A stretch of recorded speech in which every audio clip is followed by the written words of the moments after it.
Bonsoir à tous, bienvenue à ce flash d'information. On commence par le palais présidentiel où s'est tenu le Conseil des ministres. Ce mercredi, les membres du gouvernement réunis autour du président de la République ont abordé plusieurs sujets, notamment la question de la hausse des prix des denrées sur le marché. La lutte contre la cherté de la vie va donc s'accentuer. Le gouvernement a pris une série de mesures pour soulager les consommateurs, renforcer ainsi la lutte contre la flambée des prix des produits de grande consommation. Nous écoutons le porte-parole du gouvernement ivoirien, le ministre Amadou Coulibaly. Face à la relative hausse des prix de certains produits de première nécessité, le Conseil a arrêté les mesures ci-après. Il s'agit notamment de la rencontre sectorielle avec les différents acteurs économiques, filière par filière, en vue de trouver des solutions afin de contenir cette hausse des prix. Il s'agit également de l'encadrement des produits de consommation de première nécessité, tels que le riz, l'huile de palme raffinée, la viande de bœuf, la farine. Il s'agit également donc de renforcer la surveillance du marché, notamment le contrôle de l'affichage des prix, mais également le contrôle des prix réglementés. L'intensification de la communication sur les prix et les actions menées dans le cadre de la lutte contre la vie chère. La révision de la norme ivoirienne sur le pain, la facilitation du retour des bouviers qui convoient le bétail du Mali et du Burkina, donc en Côte d'Ivoire, de l'installation des comités locaux de lutte contre la vie chère et du renforcement de la lutte contre le racket sous toutes ses formes. Ces mesures immédiates seront suivies de mesures structurelles qui devront permettre de consolider les acquis et de lutter de façon pérenne contre la vie chère dans notre pays.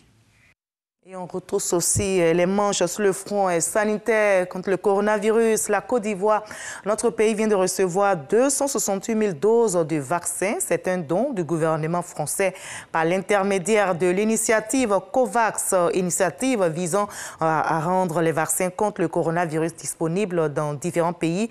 Les doses ont été réceptionnées, comme vous le voyez sur ces images, par le ministre de la Santé et de la Couverture Maladie Universelle, Pierre Demba, qui avait à ses côtés plusieurs personnalités, dont l'ambassadeur de France en Côte d'Ivoire et la ministre Mariatou Koné.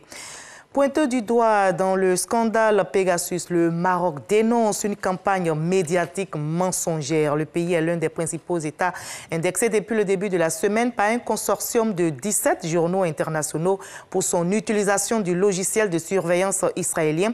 Des accusations rejetées par Rabat, qui est l'un des principaux alliés des pays occidentaux sur les questions de renseignement et en premier lieu de la France, qui est un allié historique.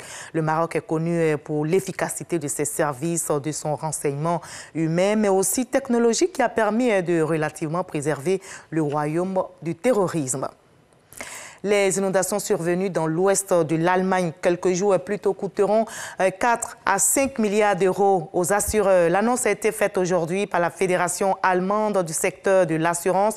Presque tous les habitants de maisons individuelles et de logements collectifs du pays sont protégés contre les risques de tempêtes et de grêle, mais 46% sont protégés contre d'autres risques naturels tels que les fortes pluies et les inondations. Tenez, le dernier plus lourd bilan en matière d'indemnisation de pertes assurées datait d'août 2002 avec plus de 4 milliards d'euros.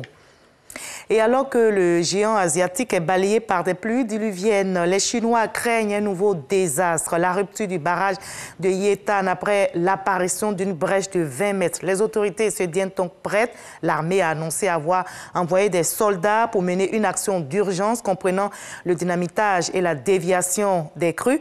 Notez que le sud-ouest de Pékin a été placé hier mardi en alerte rouge et il s'agit du niveau d'alerte le plus élevé pour la météorologie en Chine.